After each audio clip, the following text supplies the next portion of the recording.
Assalamualaikum warahmatullahi wabarakatuh dan salam sejahtera. Alhamdulillahirabbil alamin wassalatu wassalamu ala asyrafil anbiya'i wal mursalin wa ala alihi wasahbihi ajma'in. Terima kasih kepada semua yang masih bersama kami dalam kursus pengurusan persatuan 2025-2026. Petang ni saya akan menyampaikan satu tajuk yang saya rasa sepatutnya ramai pelajar dah tahu. Ni kita ulang kaji sama-sama lah, iaitu pengenalan kepada sistem UTM ACAD dan UTM SAT. Okey. UTM ACAD dan UTM SAT ni satu sistem yang berhubung kait. Macam mana dia berhubung kait? Jika anda nak apply untuk UTM SAT, anda kena aktif di UTM ACAD. So maksudnya maklumat-maklumat anda perlu ada dalam UTM ACAD, baru boleh apply dekat UTM SAT. Okey, tujuan sistem ACAD ni dibangunkan adalah untuk, terutamanya nombor satunya adalah untuk kumpul maklumat lah. So maklumat-maklumat program semua disatukan dalam satu bank account ataupun bank data yang menghimpunkan semua program-program yang anda pernah lakukan secara tidak berkredit. Diingatkan lagi sekali, program-program yang didaftarkan secara tidak berkredit. Ini memudahkan untuk proses permohonan, semakan dan kelulusan aktiviti. Okey, program-program ini untuk bertujuan untuk proses permohonan, semakan dan kelulusan aktiviti. So dengan adanya sistem, pelajar boleh menggunakan sistem sahaja untuk mendapatkan kelulusan. Kumpulan sasarnya adalah daripada kelab, persatuan, staf sokongan dan pelbagai pegawai sumber manusia. Macam mana jika kelab dan persatuan ni adalah pelajar-pelajar yang ingin mendaftarkan program-program anda dari site anda sebagai persatuan. Sokongan staf dan pegawai kebanyakannya ingin mendaftarkan program-program anda dari site PTJ ataupun daripada site fakulti. Okey, mungkin fakulti anda ingin melakukan aktiviti bersama pelajar, boleh daftarkan aktiviti dan juga program anda di UTM ACAD. Dalam matlamat jangka panjang, UTM ACAD dapat memastikan kemasukan data kurikulum memenuhi standard yang diingini oleh pihak KPT dan juga mengekalkan konsistensi dan integriti sistem berpusat. Maksudnya data-data kita legit dan boleh diterima oleh pelbagai pihak, bukan saja dalam pihak UTM saja, tapi boleh digunakan di lebih meluas di peringkat kebangsaan dan antarabangsa.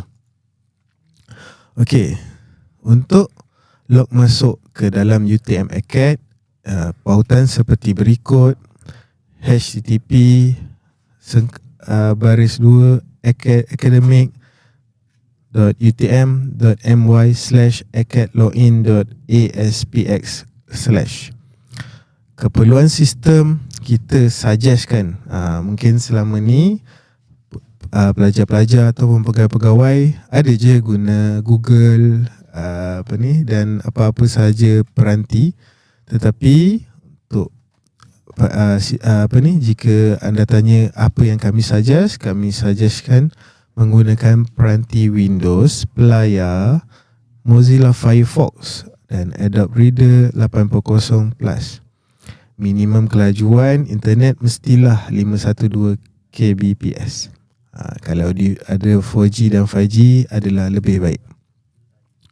Anda perlu pastikan log masuk dan log keluar ditekan untuk pastikan data anda tersimpan rapi dan tak ada masalah pada hari kemudiannya. Okey, ni rupa untuk log masuk menggunakan ID, username, kelab dan persatuan yang telah diberikan.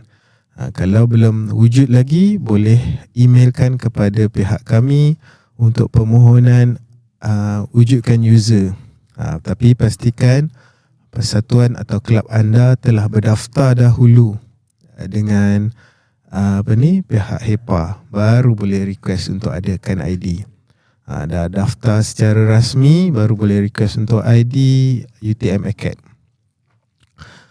Bagi kelab-kelab yang dah ada, yang dah sustain lama bersama HEPA, sepatutnya semua dah adalah ID dan password kelab dan persatuan masing-masing. Mungkin anda boleh bertanya dengan senior-senior anda yang sebelum ni, ataupun boleh bertanya dengan pihak kami di BAPP. Kami boleh tolong bantu untuk carikan. Ini merupakan tutorial untuk tambahan aktiviti. Korang boleh login semua ke dalam Acad. Masukkan password, username dengan password seperti yang dah disediakan, yang dah ada. So untuk tambah aktiviti, korang pergi ke add activity. Masukkan kategori, ikut kategori program yang telah yang nak dibuat dilakukan. So lengkapkan semua elemen-elemen yang diperlukan. Nama aktiviti ni paling penting lah, untuk kita trigger program-program yang anda telah lakukan. Untuk proses data collection dengan pengumpulan data, dan juga cek aktiviti yang anda lakukan. Lepas tu lengkapkan semua seperti yang tertera di skrin.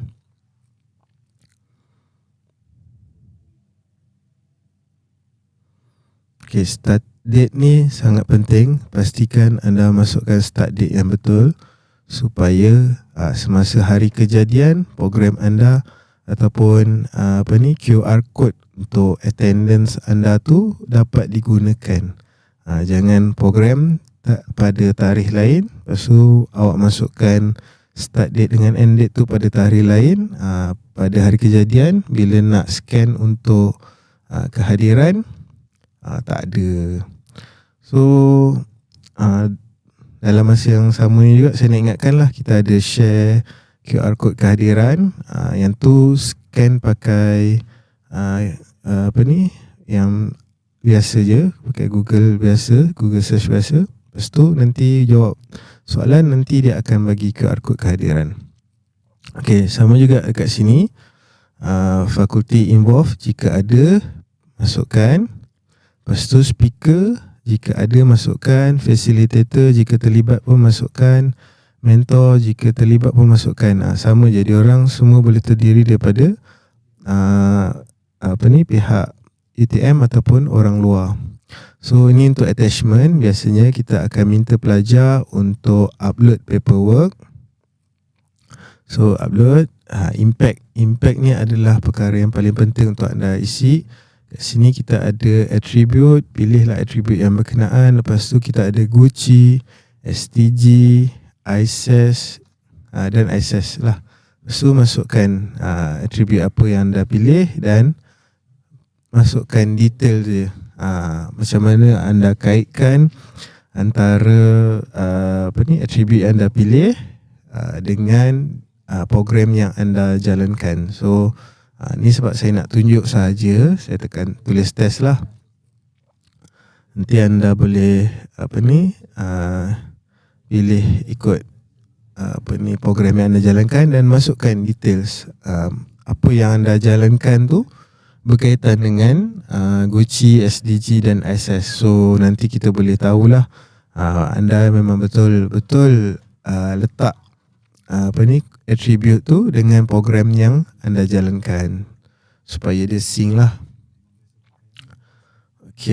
Lepas tu komiti boleh masukkan matric number pelajar, nanti dia akan auto generate nama, position dan seterusnya.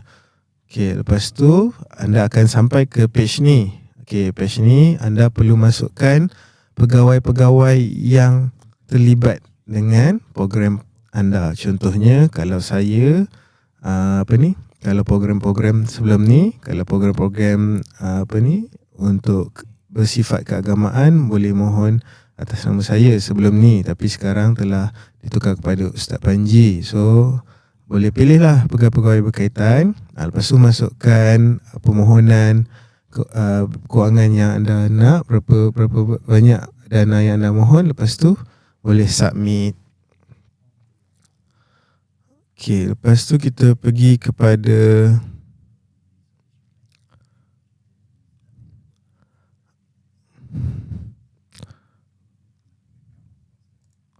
lepas tu kita nak tunjuk cara untuk kemaskini kemaskini profile club anda. So macam tadi juga, login semula dekat Acad.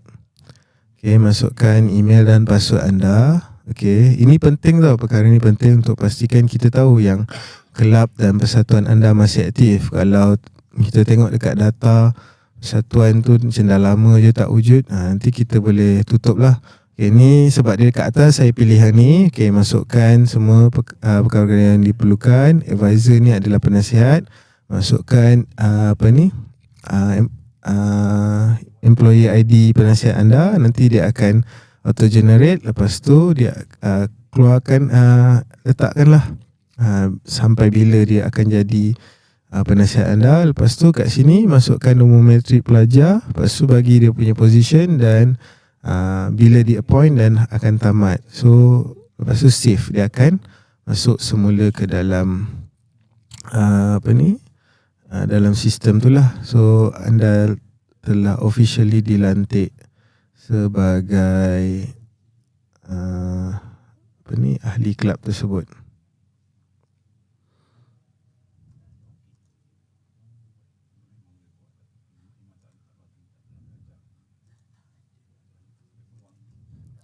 Okey, kita patah balik semula ke slide saya tadi. Okey, prosedur merekodkan penglibatan prosedur merekod penglibatan aktiviti luar kampus. Mula-mula, okey, ni tadi kita buat aktiviti yang berada di kampus ataupun dianjurkan oleh pihak UTM dan juga berlangsung di dalam UTM. So, kali ni kita beri kebenaran untuk pelajar mendaftarkan program-program yang berlangsung di luar ataupun dianjurkan oleh luar. Contohnya ada seorang pelajar ni menyertai competition dianjurkan oleh kementerian lain. So data dia tu tak ada dalam Acad, tapi dia rasa program dia tu ataupun pertandingan dia tu layak untuk dapat kredit daripada Acad. So apa yang perlu dibuat sama juga macam tadi, macam proses yang video saya tunjuk tadi.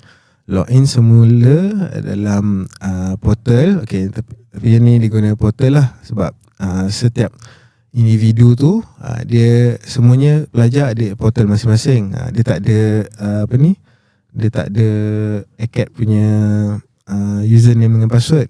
So masuk dekat portal, lepas tu masukkan UTM ID pelajar, lepas tu pergi dekat home, cari Acad lah, cari Acad, lepas tu pergi dekat home, activity juga. Okay, lepas tu external activity dan add activity. Kat situ nanti dia lebih kurang detail yang macam video pertama saya tunjuk tu, cara nak tambah aktiviti pelajar. Tapi yang ni external activity, maksudnya program yang anda sertai di luar. Kemudian lengkapkan semua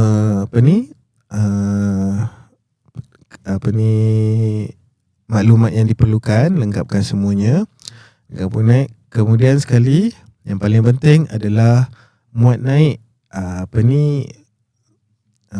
file sokongan ataupun surat jemputan, ataupun yang paling penting sekali yang kalau awak letak memang mudah untuk di-approve adalah muat naik sijil.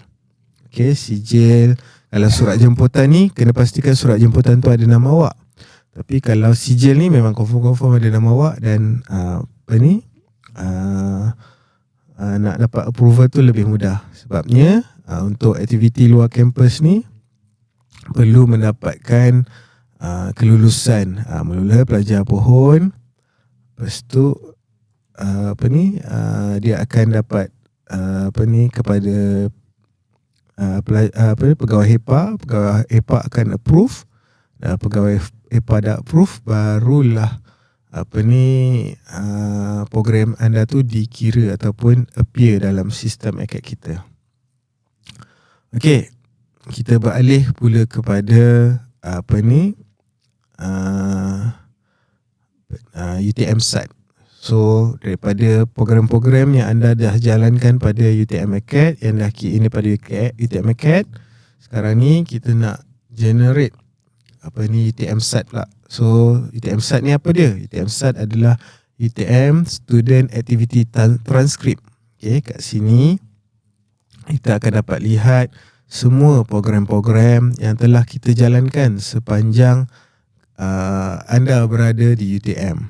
So semua aktiviti yang anda nak dapatkan, dikira ataupun diletakkan, boleh dapatkan secara hard copy ataupun soft copy berbentuk transkrip ni. Tapi dia ada syarat-syarat dia untuk apply.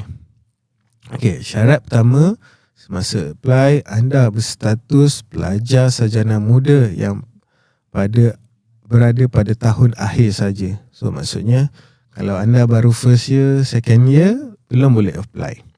Kemudian syarat kedua, telah mengumpulkan markah SCP minimum 2.0 hasil daripada penglibatan dan aktiviti yang telah anda aktif semasa di UTM ACAD sepanjang anda berada di universiti.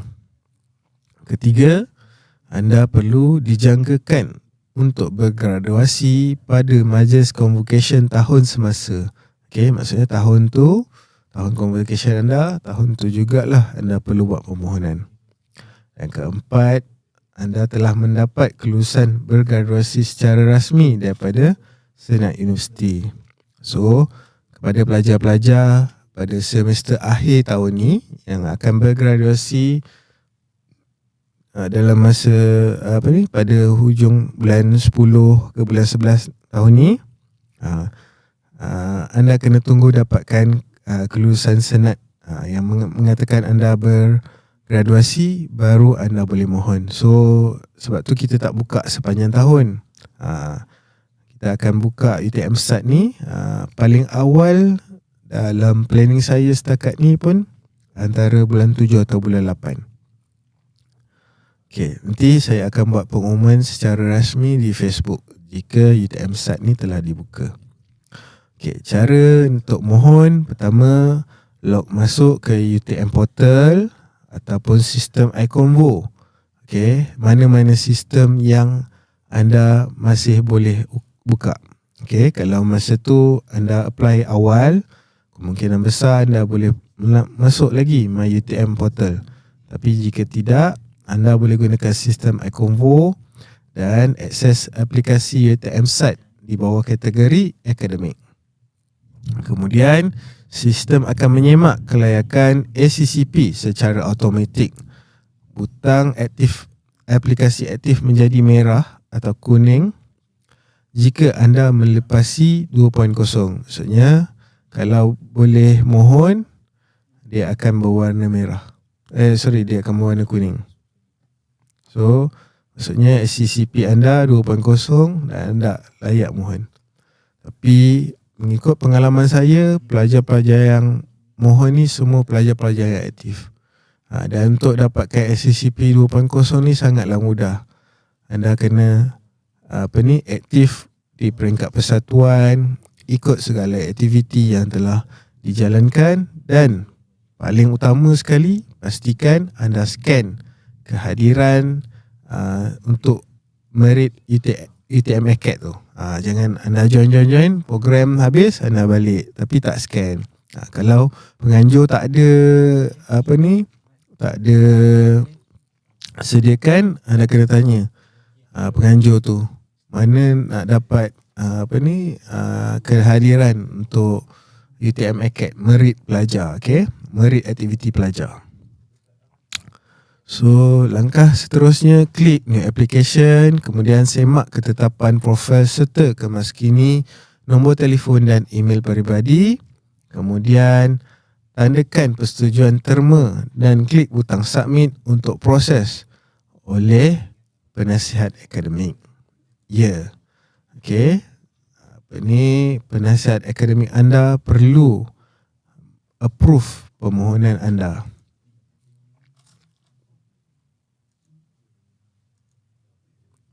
Okey, ini adalah rantaian nilai accountability permohonan UTM-SAT.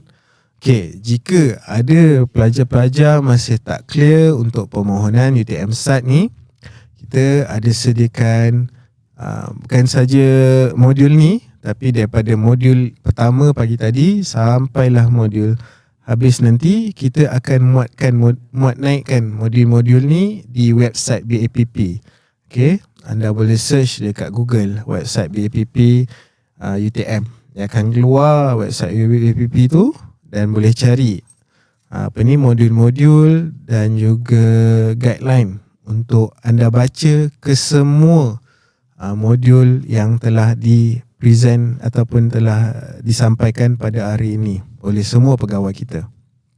Okey. Special ni UTM-SAT, ada satu video cara untuk apply UTM-SAT dekat website kita. So anda boleh search UTM-SAT, nanti kat situ dia ada tunjuk cara untuk permohonan UTM-SAT. Tapi ini saya buat secara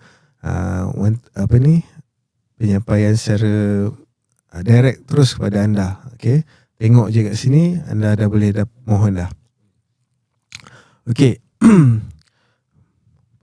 Rantaian nilai dan accountability permohonan UTM-SAT. Anda perlu memohon menghantar dalam sistem secara dalam talian.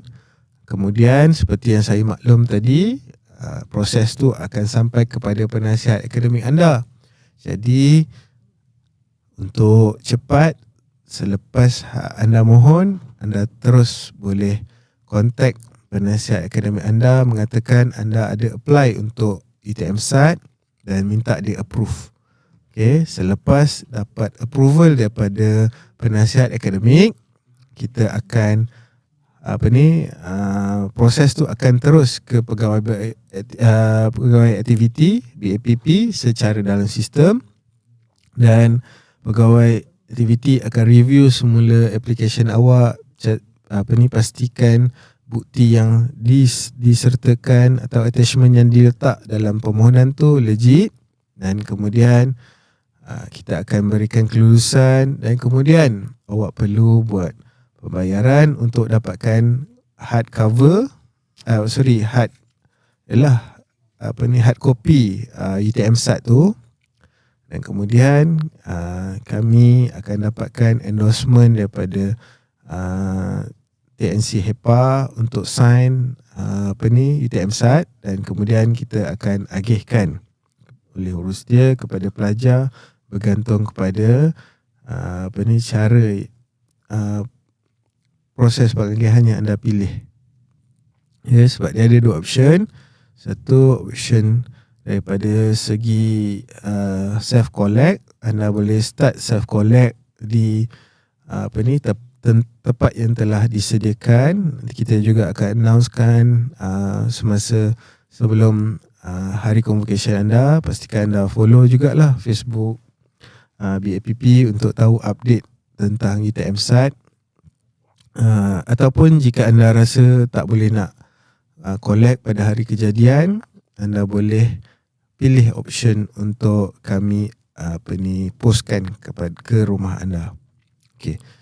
Ini rasanya saya dah tunjuk secara lengkap, terperinci satu persatu macam mana fungsi UTM ACAD dan UTM-SAT. Bagaimana seorang pelajar perlu scan, daripada anda scan QR code kehadiran program, menjadikan anda mendapatkan satu transkrip additional compare dengan kawan-kawan anda. So mungkin orang lain lepas konvo dia dapat satu je transkrip akademik, tapi anda ada satu lagi transkrip yang menyokong permohonan anda untuk dapat kerja ataupun sambung ke pengajian anda, iaitu transkrip aktiviti.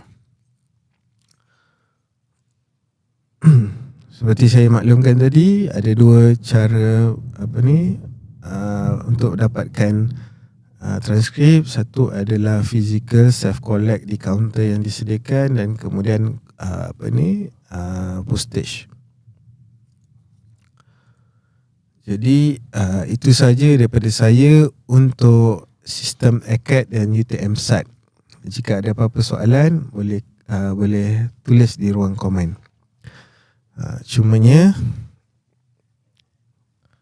saya ada additional topik nak dibincangkan. Okey, kalau ada apa-apa soalan tak? Boleh setia. Ada apa-apa soalan? Tak ada? Tak ada? Okey, kalau tak ada, saya kena tambah sikit. Ada satu lagi topik yang perlu disentuh daripada pihak saya, iaitu proses pelantikan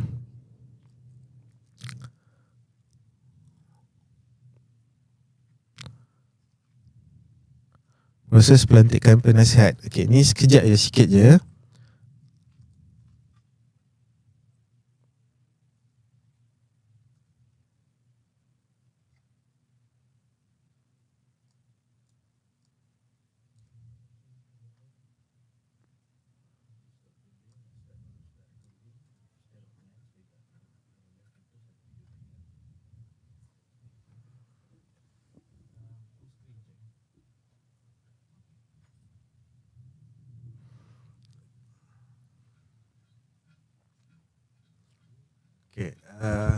Okey, proses pelantikan penasihat.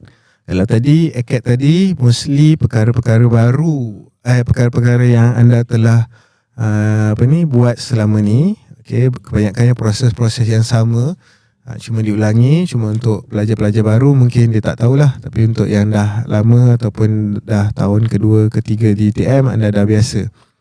Okey, cumanya kat sini saya ada satu perkara baru untuk disentuh, iaitu proses pelantikan penasihat. Penasihat ni terdiri daripada pegawai-pegawai yang anda pilih sendiri daripada set persatuan ataupun kelab. Okey. Saya rasa macam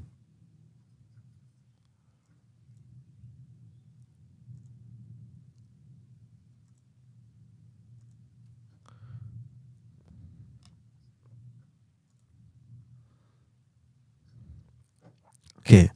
Pertamanya saya akan sentuh syarat am menjadi penasihat. Kedua, tugasan penasihat dan borang pelantikan penasihat. Ini saya tegaskan kat sini, ini adalah untuk pelantikan baru sahaja. So jika anda dah ada penasihat dan penasihat tu masih berkuasa, dia akan run seperti biasa. Tapi kalau anda nak lantik penasihat baru ataupun anda baru kelab dan persatuan yang baru ditubuhkan nak lantik penasihat, okey, anda perlu ikut syarat-syarat ni. Okey, pertama anda penasihat anda perlu merupakan staf UTM, staf, tak kira staf akademik ataupun staf pengurusan. Okey, kedua, yang ni tak kisah dia jawatan apa sekalipun, asalkan dia merupakan staf UTM. Seterusnya, mempunyai rekod prestasi LMPT dan LPPT yang terkini dalam tempoh 2 tahun, berstatus jawatan tetap atau kontrak yang masih staf, dan pastikan anda mengukuhkan CV terkini, mendapat sokongan ketua jabatan dan fakulti dan dekan di fakulti jika anda bekerja di fakulti. mempunyai pengalaman bersama aktiviti pelajar jika berkaitan, dan pengalaman sebagai penasihat merupakan satu kelebihan. Anda perlu mendapatkan perakuan Presiden Persatuan, Kelab, Sekretariat serta Ketua Jabatan ataupun Dekan sebelum diperaku pelantikan anda oleh Timbalan Net Chancellor. Hal ehwal pelajar. Pelantikan anda setiap pelantikan tu akan dilantik selama 2 tahun. Kemudian tugasan. Secara amnya tugasan penasihat ni mestilah memberi bimbingan dan nasihat, membantu jawatan kuasa untuk merancang aktiviti selaras dengan objektif persatuan dan dasar universiti. Kemudian memantau pengurusan persatuan, memastikan pentadbiran, keuangan dan dokumentasi persatuan diurus dengan baik. Menyelia pelaksanaan program, memberi pandangan dan membantu untuk mendapatkan kelulusan program. Perkara ni penting. Penasihat perlu membantu persatuan dan kelab di bawahnya ataupun yang dinasihatinya untuk mendapatkan kelulusan program mengikut kriteria dan undang-undang yang telah ditetapkan. Memastikan pematuhan peraturan, memastikan semua aktiviti memenuhi peraturan universiti, undang-undang dan garis panduan keselamatan. Lepas tu menjadi penghubung dengan universiti, iaitu membantu persatuan berurusan dengan fakulti, jabatan dan pihak pengurusan universiti. Kemudian membantu pembangunan kepimpinan pelajar. Dalam masa yang sama, anda perlu membimbing mahasiswa dalam aspek kepimpinan, komunikasi, pengurusan organisasi dan penyelesaian masalah. Mengurus isu dan risiko. Memberi nasihat berkaitan dengan kebajikan ahli, pengurusan konflik serta tindakan semasa kecemasan. Penasihat perlu arif dalam menangani isu dan juga risiko yang berlaku semasa ataupun sebelum satu-satu program bermula. Kita juga di pihak BAPP telah adakan ataupun wujudkan borang pelantikan penasihat. Penasihat perlu mengisi sendiri borang ini dan kemudian lengkapkan dokumen-dokumen yang diperlukan serta mendapatkan pengesahan ataupun endorsement daripada pihak yang telah saya sebut tadi. Lengkapkan dokumen yang telah ditunjukkan dan kemudian boleh hantar ke bahagian aktiviti dan pengurusan pelajar BAPP. Selepas itu, selepas prosesnya tamat, anda akan diberikan surat pelantikan sebagai penasihat atau persatuan kelab yang anda nasihat tu, dan melalui bahagian aktiviti dan pengurusan pelajar jugalah. Surat ni akan dikeluarkan oleh ofis BAPP juga. Itu saja untuk pelantikan penasihat. Jika ada apa-apa soalan, boleh kemukakan di ruang komen.